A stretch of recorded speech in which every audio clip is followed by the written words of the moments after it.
Hello everyone, this is Rick and welcome to Astral Club. Today we're going to talk about astral shadow people and demons. Before I get started, Patreon. If you wish to support Astral Club, you can join Patreon. There's no advertisements to look at. There's advanced videos. You get your videos on Monday rather than watching them on Saturday. And you also get an email where we can talk back and forth. And there'll be a link in the description if you are interested. Astral shadow people, demons. I get these questions on a regular basis, usually from newer astral projectors or from people thinking about astral projecting. I always struggle a little bit with myself before I decide to do a video like this, because there are some people who might think of this as a fearful topic.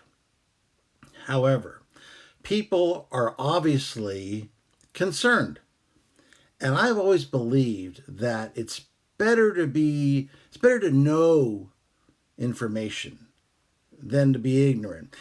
Forewarned is forearmed. That's always what I've believed.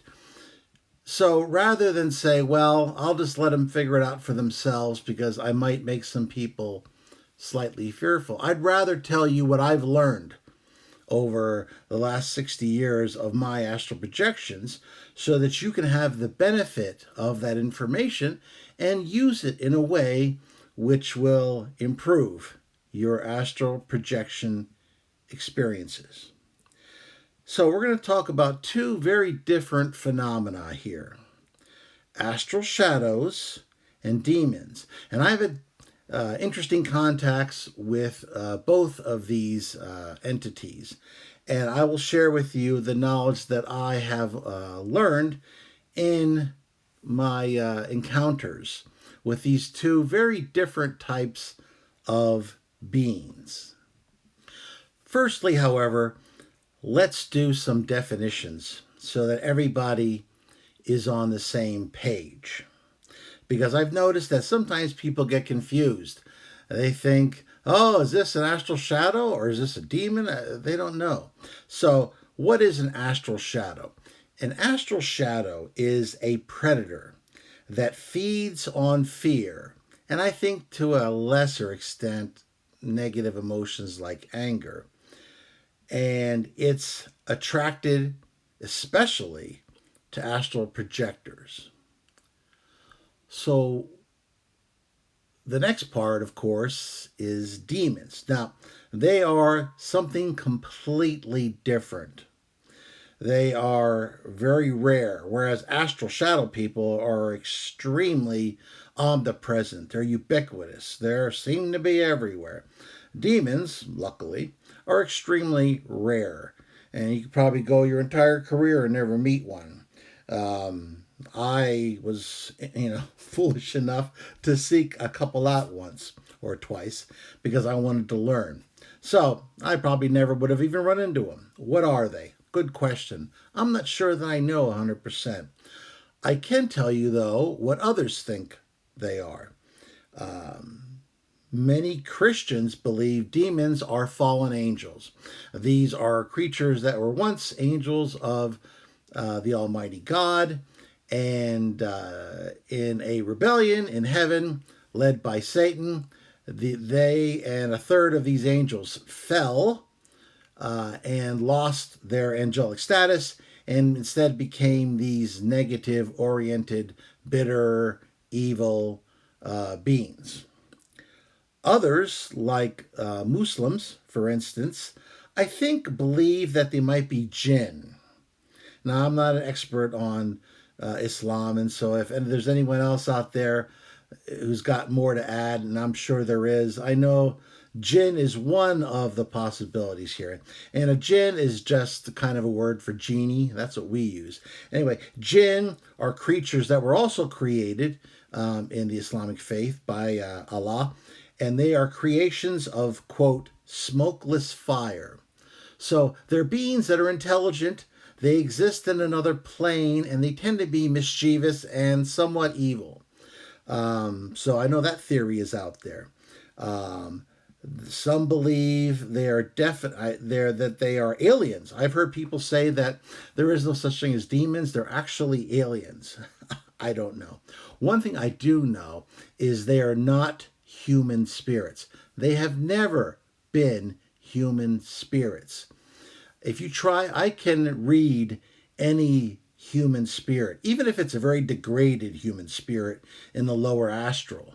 Let's say one that was caught up in drug addiction and passed over and is still all wrapped up and trying to get high and is in a very degraded state. I can read those thoughts if I choose to subject myself to them because it has a mind that is familiar to me. However, for instance, in the succubus episode, when I tried to read her mind, all I got was coldness. It's something that's very different, and you can't read it. So they're definitely non human. But as I said, they're also, luckily, very rare. So let's go with demons. There's quite a number of them. They don't have names. They're of one mind, of one will. It's almost like one mind that broke itself off into a number of pieces. The larger chunks have superhuman intelligence, and they're extraordinarily rare. They're like the top, the bosses. And then there's the mass slaves underneath. Many of them have subhuman intelligence. They're not very bright at all. And they tend to be mischievous, and many of them have a very negative attitude towards humans. Some are neutral. And many will not mess with you if you don't mess or disrespect them. So let's get a little bit more. That's the best definitions that I can come up with at this point. Let's start back again with astral shadows. If I had $1 for every time I had a question about someone who was a new projector and saw some strange shadow man, sometimes with a hat, sometimes without a hat, crouching over their bed or in the corner of their bedroom, I'd be a billionaire probably at this point in time. So, what are they? They are predators, but they're more akin to the mosquito or the leech. They're not intelligent. If you try to communicate with them, it's like talking to the wall. They have the intelligence, I think, essentially of a predator, like a mosquito or a leech. Mosquitoes, yes, they can find their prey. They zoom in on heat signatures, on sweat, on carbon dioxide streams and plumes that are exhaled by cows, by humans. And it may seem, if you didn't know about them, that they have some sort of weird intelligence, but it's just instinct that has been honed over millions and millions of years. There's no real intelligence there. They have one goal only. That is to feed. In order to reproduce and make little mosquitoes, a female mosquito needs to have a blood meal. That's its one and only mission in life. And over the millions and millions of years, and this goes all the way back to the dinosaurs, they've gotten better and better at it. So, what do we do about them? Because they're going to be there. I'll tell you a story when I was a kid. I had been astral projecting for a period of time, and then when I was somewhere around 5 or 6, I came out and I saw this dark figure crouching in the corner of my bedroom. And I got scared and went right back into my body. This happened a couple more times.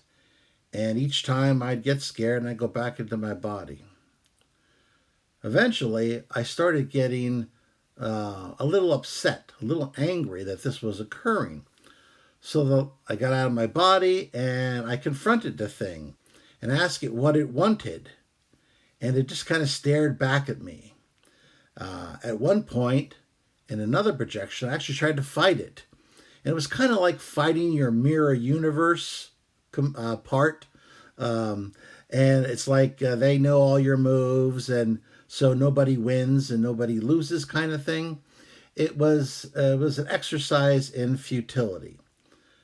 Eventually, I got the idea that it was more of a pest than an actual danger, because I had confronted it now, and it had been around, and if it was going to do something, it would have done it by now, was, I guess, what I reasoned even as a kid. So eventually I just got out of my body, and as a little kid, I think I saw this on TV or something, I flipped it off and I just went off on my way. And that was the last time I ever saw a shadow man. I think it figured out in its very basic predatory way that it was no longer going to be fed to me. I was no longer going to feed it what it needed. It doesn't want blood like the mosquito or the leech. It wants your fear. And so by being fearful, it feeds. And that's what it does. You'll notice that generally it has a very vague human body. Almost as if someone who's not really good at imitation tried to imitate a human. But somewhere along the line, perhaps in its astral evolution, it learned that that was the ideal shape to scare people. And that's all it is, really, is it's just a dumb, predatory type mosquito that only has the power that you give it. And it'll only be there as long as you are fearful of it. The minute you stop feeding it with your fear, it will go away. So now let's talk about demons. Now, as I said before, they are entities, and they tend to be very rare. I think they're the equivalent of lions today in Africa. It's estimated that there's only about 25,000 lions left in the wild in Africa. Now, that may sound like a lot, but you could live your whole life very easily running around the continent of Africa, and you will never run into a wild lion. Because Africa is a very big place, and 25,000 of anything is not a lot. And as a matter of fact, people who go on safaris and want to view wild lions have to hire guides who are extraordinarily knowledgeable, who can guide them. And even then, on those trips, they don't guarantee anything.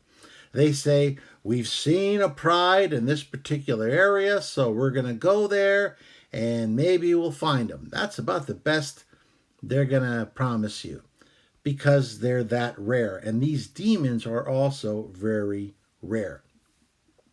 Are they out there looking to give you a problem? Not in my experience. They didn't come looking for me. I had to go looking for them. In my experiences with them, I found that should you be confronted with a demonic intelligence, for the most part, most of them are very dumb, very subhuman levels of intelligence. The more intelligent ones, the bosses, never try to match wits with them. They are super intelligent. If you haven't mastered Latin and Aramaic, don't even think that you're anywhere near their level. But don't even discriminate. Should you stumble, unluckily, upon such a creature, and you'll know it in your very being, because you'll sense this cold, inhuman intelligence. The shadow people don't give off anything. The fear comes from you. They're just like this empty shell, every bit as dumb as a mosquito, attracting your fear. But you'll sense that cold level of intelligence. And I don't care whether it's just one of the lackeys or one of the more powerful bosses. Um, there's a very easy way to deal with them. And I put it to you this way: show respect, but no fear, and then calmly walk away. Don't run, walk. If a wolf is not even hungry, but a deer is around and it starts running, there's a good chance the wolf will pursue, because the wolf is a predator and its instinct is to chase prey. So, when confronted with something like a demon that is a very, or could be, a very powerful predator, don't act like prey. Next, respect. Do not ask for trouble. They have their own ambitions and their own motives, and they're very different based on their levels of intelligence. They're not interested in you unless you make it their business. If you show them basic respect and don't give them any trouble or ask for any trouble, you'll be allowed to go on your way. Because believe me, they have better things to be doing than messing with astral projectors. You know, that's just the bottom line there. Let me give you a funny kind of story that I've only ever told my family members, but I think it'll help to illustrate this process too, and maybe you'll have some fun with the story. When I was in my late 20s, I was a manager in this business, and I thought I was going to, take over the whole world. It was very ambitious, and I helped to expand this business into southern New Jersey. I wasn't aware at the time that this business I was in was controlled by the Mafia, organized crime, La Cosa Nostra, whatever you want to call it. And we started expanding rapidly in southern New Jersey. And I thought it was great. We were getting great prices, much better than we were getting in Pennsylvania. And we were just taking over this market. And we were working with a lot of restaurants. And then I started getting threatening phone calls. Now, to be honest with you, I ignored them. I was just like, oh, this is just some knucklehead competitor trying to scare me. So I just ignored them. And this went on for a period of time. And then I started finding out about this powerful mafia family that had control of this business and these restaurants. And that the reason we were taking them over, and getting great pricing, is that they were overcharging all these businesses and making an awful lot of money. In fact, many of these restaurants were just so happy that we showed up to talk to them, because they told us, oh, we tried to get other companies to come, but they won't even show up. Yeah, because they were aware that, La Cosa Nostra was running this whole deal. So I got some more calls. I ignored them. Then one morning, I was called by my boss, and he said someone burned all our trucks.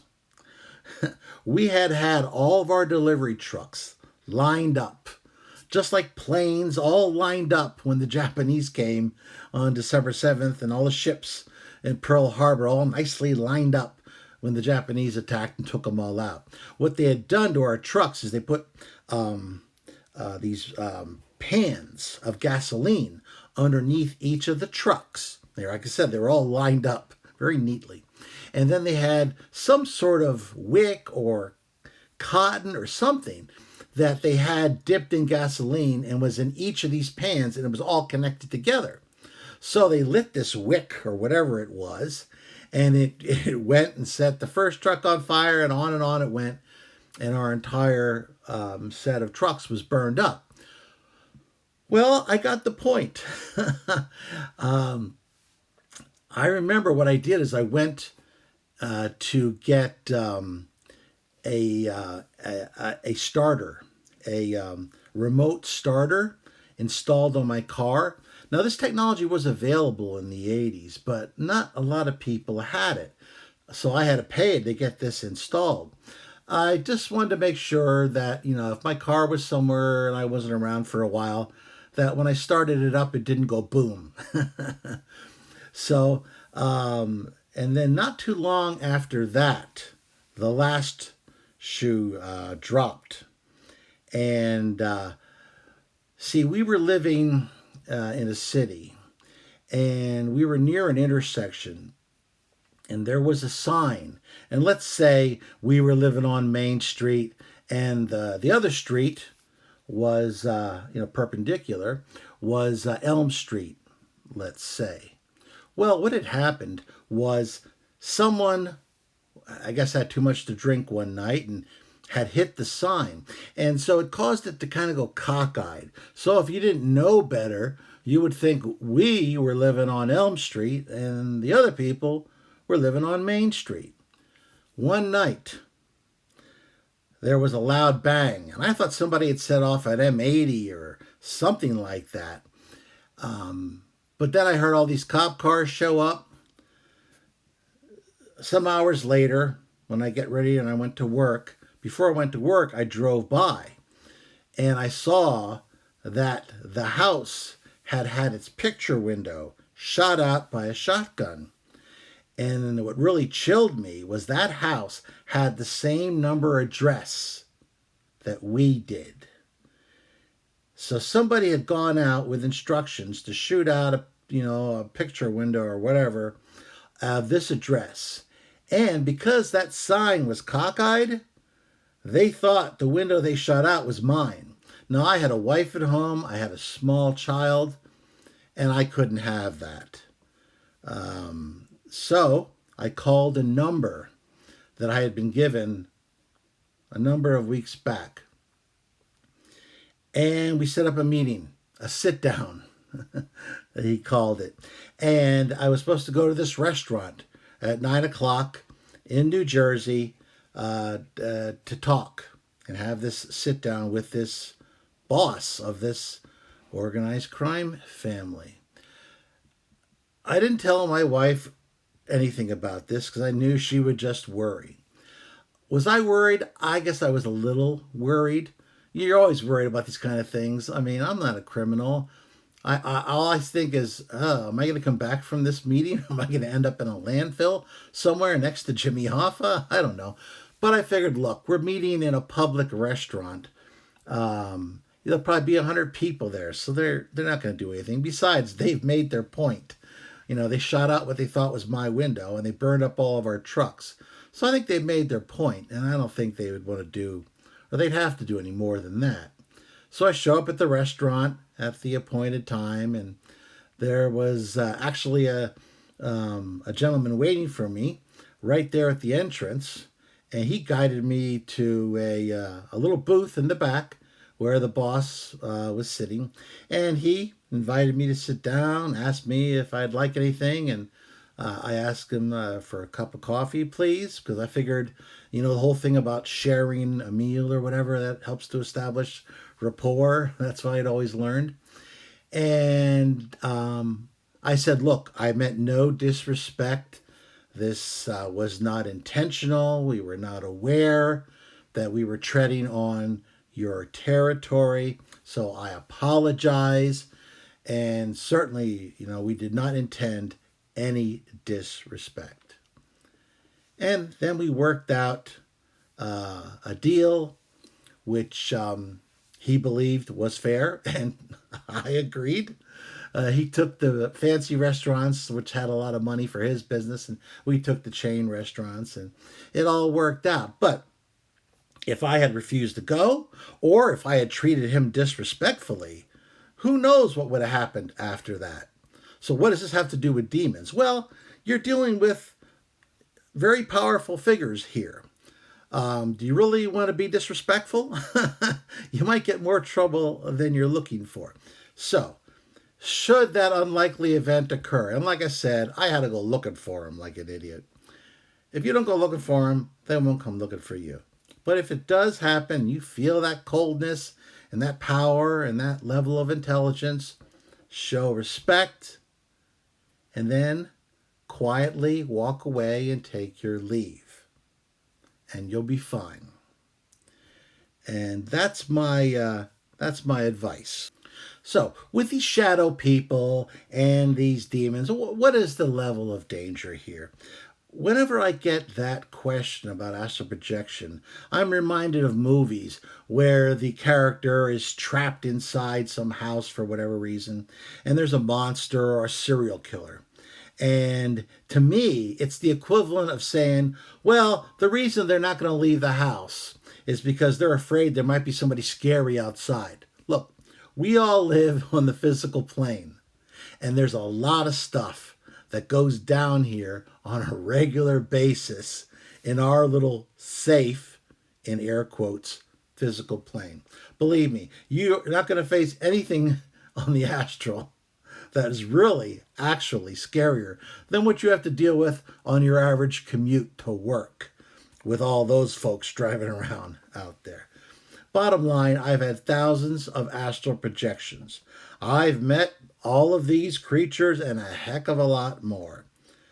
I'm still here, and I'm still in one piece. And if I can do it safely, so can you. And the mistakes that I've made, you're getting the benefit of now. You don't have to make my mistakes because you have this knowledge. And with knowledge, you have what you need to have a successful and a great astral projection experience and lifetime. If you like this video, why don't you hit the like button, share it with those of like minds. Subscribe if you haven't already. If you have, hit that bell, and you'll be notified every 8:15 on a Saturday morning here in the eastern United States, or whatever the equal is where you live. And if you have any questions and comments, I'll be glad to address them. And if you want to support us on Patreon, there'll be a link in the description.